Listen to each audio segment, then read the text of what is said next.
தமிழ் நெஞ்சங்களுக்கு அன்பு கலந்த வணக்கங்கள். தந்தி டிவியின் இன்றைய பரபரப்பு நிகழ்ச்சிக்கு உங்களை அன்புடன் வரவேற்கிறோம். முதல்ல நம்ம பார்க்க போகிற சம்பவம் என்ன தெரியுமா? தமிழ்நாட்டையே உலுக்கி இருக்கிறது. இந்த சம்பவம் சென்னை ECRல் அரங்கேறி இருக்கிறது. பிறந்து 43 நாட்களே ஆன குழந்தையை கொஞ்சம் கூட துளியும் ஈவிரக்கம் இல்லாமல் 2வது மாடியிலிருந்து பெற்ற தாயே வீசி கொலை செய்த சம்பவம் பேரதிர்ச்சியை ஏற்படுத்தி இருக்கிறது. சென்னை ஈஞ்சம்பாக்கத்தை சேர்ந்த கார் ஓட்டுநர் அருண் மற்றும் பாரதிக்கு திருமணமாகி 3 ஆண்டுகள் ஆகிறது. இந்த தம்பதிக்கு கடந்த ஏப்ரல் மாதம் 2 பெண் குழந்தைகள் பிறந்தன. அதில் ஒரு குழந்தை எப்போதும் அழுது கொண்டே இருந்துள்ளது. இதனால் குழந்தையை பராமரிக்க முடியாமல் பாரதி மன உளைச்சலில் இருந்துள்ளார். இதனிடையே 2 குழந்தைகளில் ஒன்றை காணவில்லை என பெற்றோர் நீலாங்கரை காவல் நிலையத்தில் புகார் அளித்தனர். போலீசார் நடத்திய விசாரணையில் குழந்தை கொல்லப்பட்ட சம்பவம் வெளிச்சத்திற்கு வந்துள்ளது. குழந்தை காணாமல் போனது குறித்து தாய் மற்றும் உறவினர்களிடம் போலீசார் விசாரித்தனர். தாய் பாரதியிடம் போலீசார் துருவி விசாரணை மேற்கொண்டனர். அப்போது பச்சிளம் குழந்தையை 2வது மாடியிலிருந்து வீசி எறிந்து கொன்றதாக தாய் பாரதி ஒப்புக்கொண்டுள்ளார். தாய் அளித்த தகவலின் அடிப்படையில் புதர் பகுதியில் தேடிய போலீசார் குழந்தையின் சடலத்தை கைப்பற்றி பிரேத பரிசோதனைக்காக ராயப்பேட்டை அரசு பொது மருத்துவமனைக்கு அனுப்பி வைத்தனர். இதையடுத்து குழந்தையின் தாயை நீலாங்கரை போலீசார் கைது செய்தனர். பிறந்து 43 நாட்களே ஆன பெண் குழந்தையை கொன்றுவிட்டு நாடகமாடிய தாயின் செயல் அதிர்ச்சியை ஏற்படுத்தியுள்ளது. சென்னையில் மீண்டும் பைக் ரேஸ் அடாவடி தலை தூக்கி இருக்கிறது.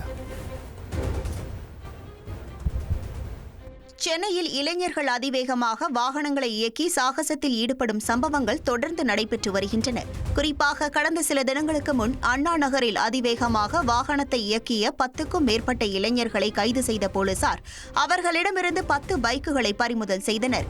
இந்த நிலையில் சென்னையில் சில இளைஞர்கள் மீண்டும் அதிவேகமாக வாகனத்தை இயக்கி சாகசம் செய்யும் காட்சி வெளியாகியுள்ளது. அவர்கள் போலீசாரின் வாகன தடுப்புகளை கண்டதும் வாகனங்களை திருப்பிக் கொண்டு ஒரு வழி பாதையில் செல்வதும் பதிவாகியுள்ளது.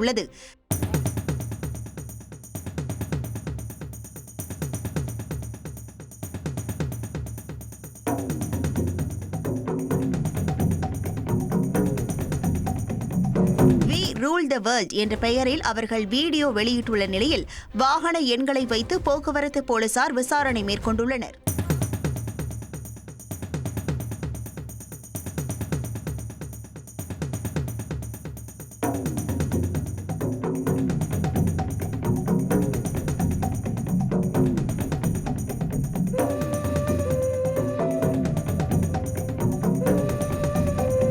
காதலித்தது ஒருவனை, கரம் பிடித்தது ஒருவனை. கரம் பிடித்தவனை தீர்த்து கட்ட மேகாலயாவிற்கு ஹனிமூன் அழைத்து சென்ற மனைவி அங்கே கூலிப்படையை வரவழைத்து காரியத்தை முடித்த சம்பவத்தில் நாளுக்கு நாள் திடுக்கிடும் தகவல்கள் வெளியாகிக் கொண்டே இருக்கின்றன.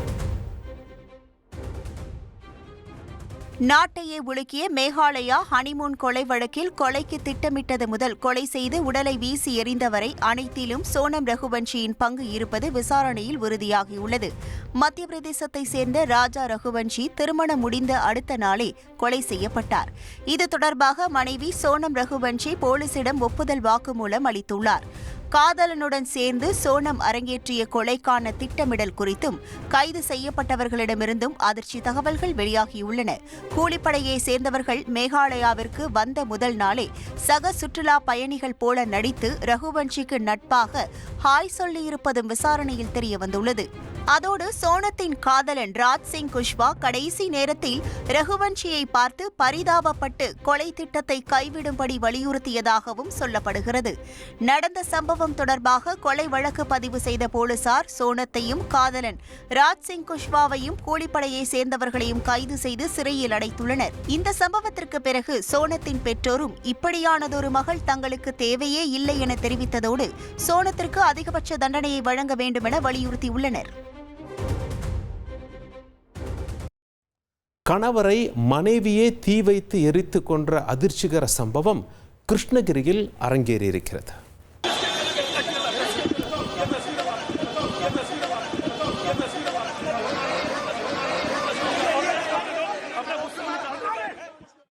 கிருஷ்ணகிரி அருகே கள்ள தொடர்பை கைவிடாத கணவரை அவரது மனைவியே தீ வைத்து எரித்து கொலை செய்த சம்பவம் பரபரப்பை ஏற்படுத்தியுள்ளது.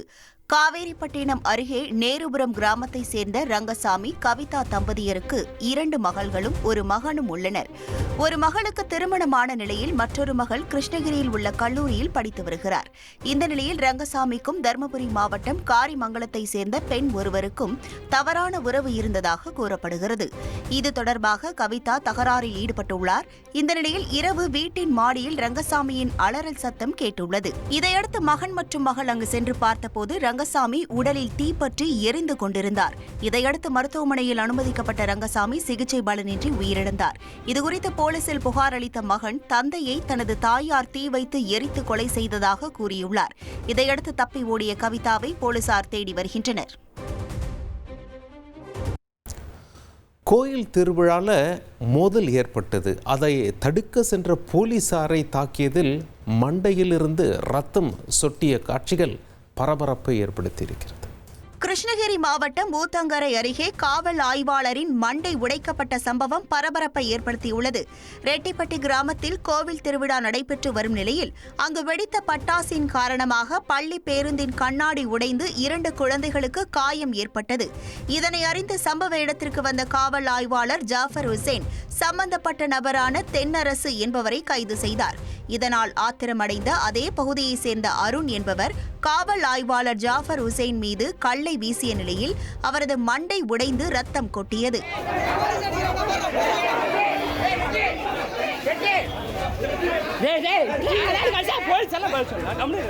இதனைத் தொடர்ந்து அருண் கைது செய்யப்பட்டார்.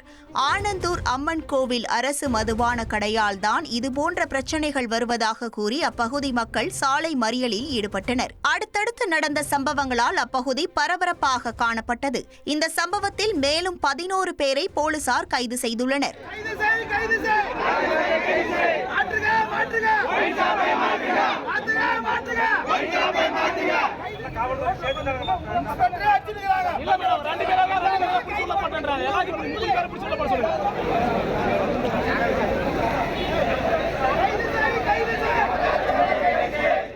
இவ்வளவு அலட்சியமாக இருப்பாங்களா என்ற அளவிற்கு கேள்வி கேட்கிற வகையில் திருவிழாவில் இளைஞர்கள் தீயிட்டு வழிபட்ட வீடியோ பரபரப்பை ஏற்படுத்தியிருக்கிறது.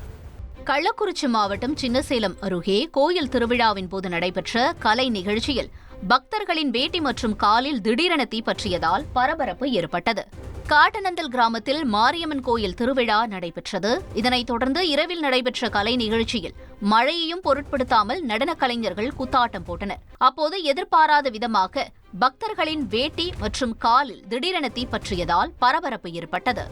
ஆம்னி பஸ்ல தம்பதியை தாக்குனதா ஒரு புகார் வெளியாகி பரபரப்பை ஏற்படுத்தியிருக்கிறது.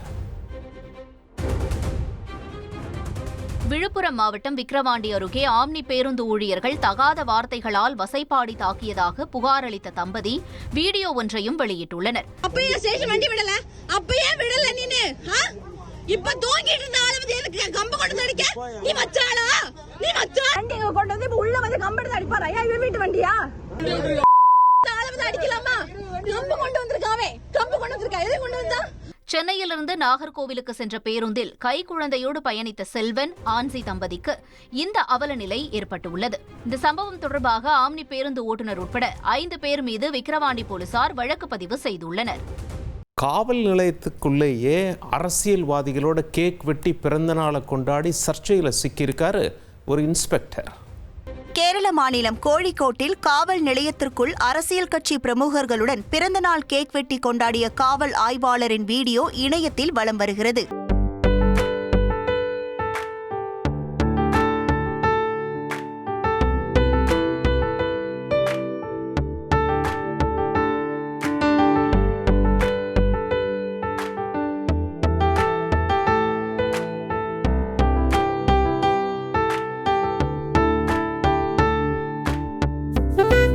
பள்ளி காவல் நிலைய ஆய்வாளரான அபிலாஷின் செயல் அரசியல் கட்சியினர் மற்றும் பொதுமக்கள் இடையே சலசலப்பை ஏற்படுத்தியுள்ளது.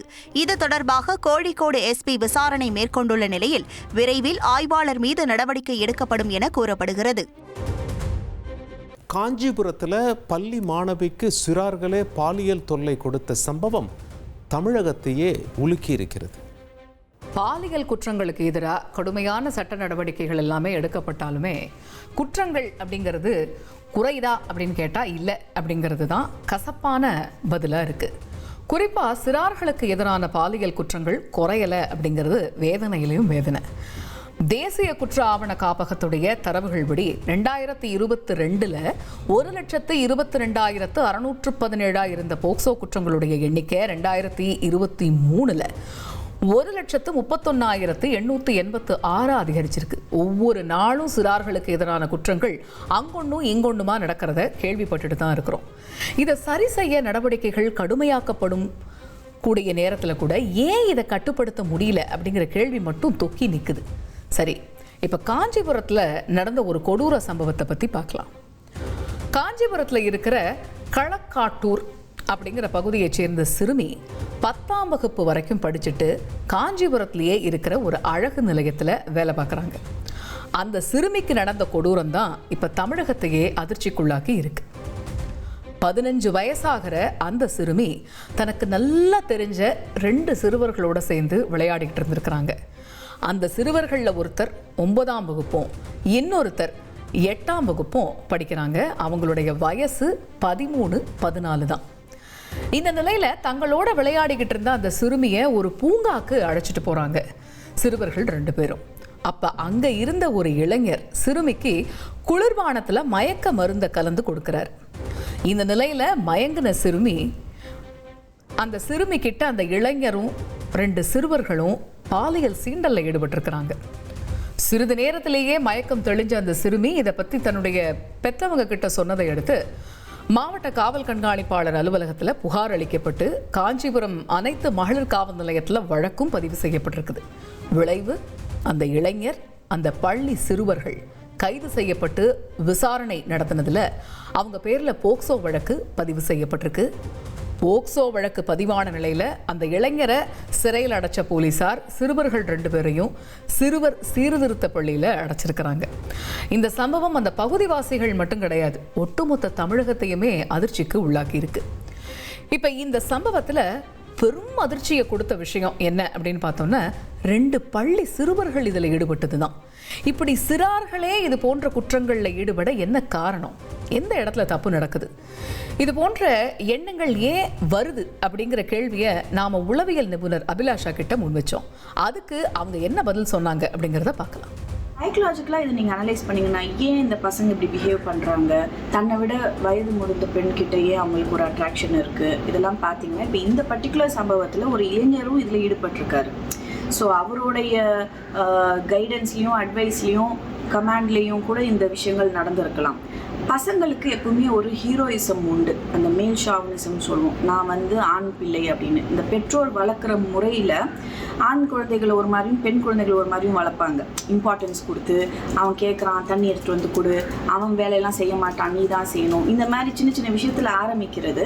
அந்த குழந்தைகளுடைய மனசில் நான் என்ன வேணாலும் செய்யலாம், பெண்கள் எனக்கு கீழே தான், அவங்க ஒரு ஆப்ஜெக்ட் மாதிரி தான், நான் யூஸ் பண்ணிக்கலாம் அப்படின்ற ஒரு எண்ணம் தோன்றதுக்கான வாய்ப்புகள் இருக்குது. ஏன் இந்த மாதிரி சம்பவங்கள் நடந்துட்டு இருக்குன்னா முக்கியமாக நான் சொல்ல விரும்புகிறது செல்ஃபோன்.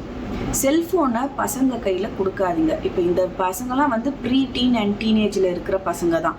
இவங்க கையில் நீங்கள் ஃபோன் கொடுத்தீங்கன்னா அவங்க என்ன பார்க்குறாங்கன்னு தெரியாது, யார் ஆக்சஸ் பண்ணுறாங்க, தன் வயசு அதிகம்னு சொல்லி ஒருத்தவங்கிட்ட சேட் பண்ணுறாங்க, இது எதுவுமே பெற்றோருக்கு தெரியறதில்ல.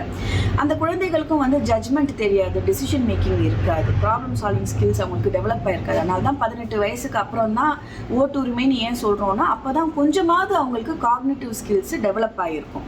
அதுக்கு முன்னாடி அவங்க எடுத்தார் கைப்பிள்ளை மாதிரி யார் எது சொன்னாலும் அதை செய்வாங்க. இல்லை அவங்களுக்கு அந்த நேரத்துக்கு என்ன சந்தோஷம் கொடுக்குதோ அதை கண்மூடித்தனமாக செய்வாங்க. அதை பற்றி யோசிக்க மாட்டாங்க, இது அடுத்தவங்களுக்கு வலிக்குமோ, இதனால் நமக்கு ஏதாவது பிரச்சனை வருமோ, இந்த மாதிரி யோசனைகள் அவங்களுக்கு வராது.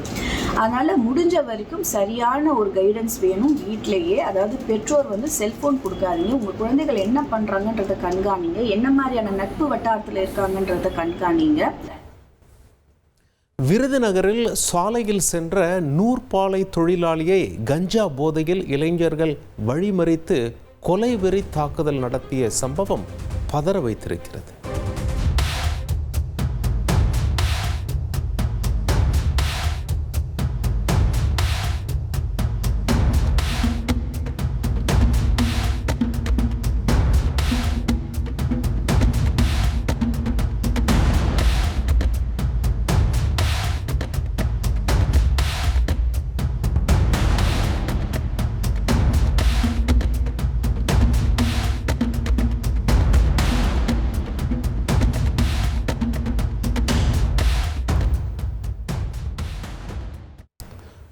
கலரில் சாலையை கடக்க முயன்ற பெண் விபத்தில் சிக்கி தூக்கி வீசப்பட்டு பரிதாபமாக உயிரிழந்திருக்காங்க. கேரள மாநிலம் வர்க்கலா பகுதியில் 2 வீலரில் சாலையை கடக்க முயன்ற பெண் மீது கார் மோதிய விபத்து குறித்த சிசிடிவி காட்சி வெளியாகியுள்ளது. தனது குழந்தைக்கு பள்ளி சீருடை வாங்கிக் கொண்டு வீடு திரும்பிய அந்த பெண் மீது கார் மோதியது. இதையடுத்து மருத்துவமனையில் அனுமதிக்கப்பட்ட அவர் சிகிச்சை பலனின்றி உயிரிழந்தார். விபத்து தொடர்பாக கார் ஓட்டுநரை கைது செய்து போலீசார் விசாரணை நடத்தி வருகின்றனர்.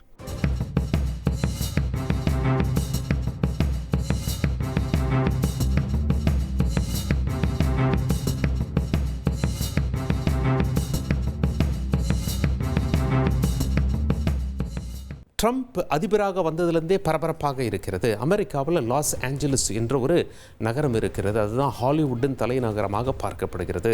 அங்கே யாரெல்லாம் சட்டவிரோதமாக குடியேறி இருக்காங்களோ அவங்களை கைது செய்ய சொல்லி ட்ரம்ப் உத்தரவிட்டிருக்கிறார். இதை எதிர்த்து போராட்டக்காரர்கள் போராட்டத்தில் குதித்தார்கள். ட்ரம்ப் இராணுவம் ரிசர்வில் இருக்காங்க, அவங்களையும் அங்கே வரவழைத்து விட்டார்.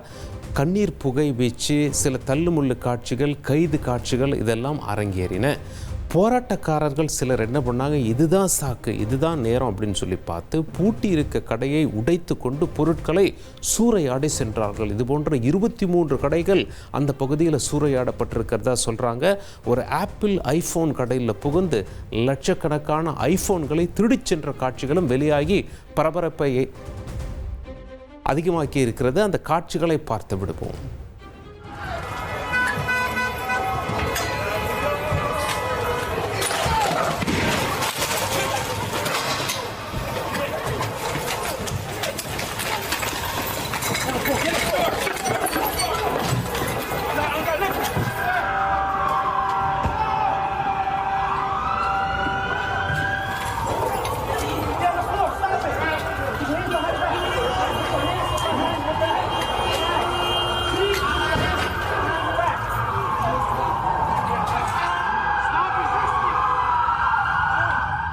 செல்போனை திருடிக்கொண்டு ஓடுபவர்களை போலீசார் சில மடக்கி பிடித்த காட்சி அது.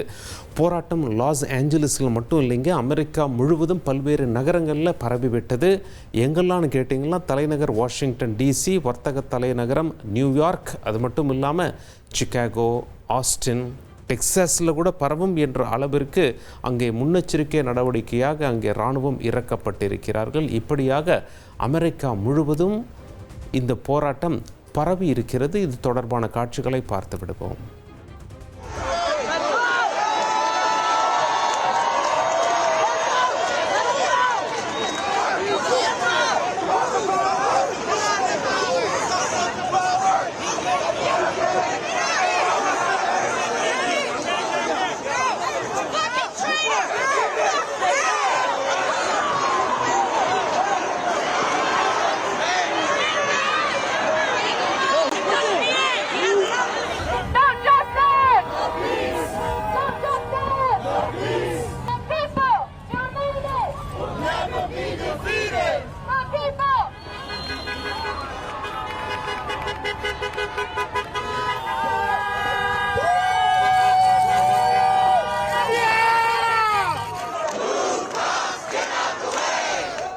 சிறுத்தையின் பிடியிலிருந்து ஒரு நாய் உயிர் தப்பி இருக்கிறது. அந்த காட்சிகளை பார்த்து விடுவோம். நீலகிரி மாவட்டம் கூடலூரை அடுத்த எருமாடு குரூஸ் பகுதியில் குடியிருப்பு பகுதியில் மின்னல் வேகத்தில் சீறி பாய்ந்து தாக்கிய சிறுத்தையின் கோரப்பிடியிலிருந்து நாய் ஒன்று உயிர் தப்பியது. எலியாஸ் என்பவரின் வீட்டின் அருகே சிறுத்தையை கண்டு குறைத்த நாயை சிறுத்தையானது கழுத்தை கவி பிடித்து கடித்தது. இதன் பிறகு சத்தம் கேட்டு மின் விளக்குகளை போட்டதால் நீண்ட போராட்டத்திற்கு பின்பு சிறுத்தையின் மரணப்பிடியிலிருந்து நாயானது உயிர் தப்பித்தது. இது தொடர்பான பரபரப்பு காட்சி வெளியாகியுள்ளது.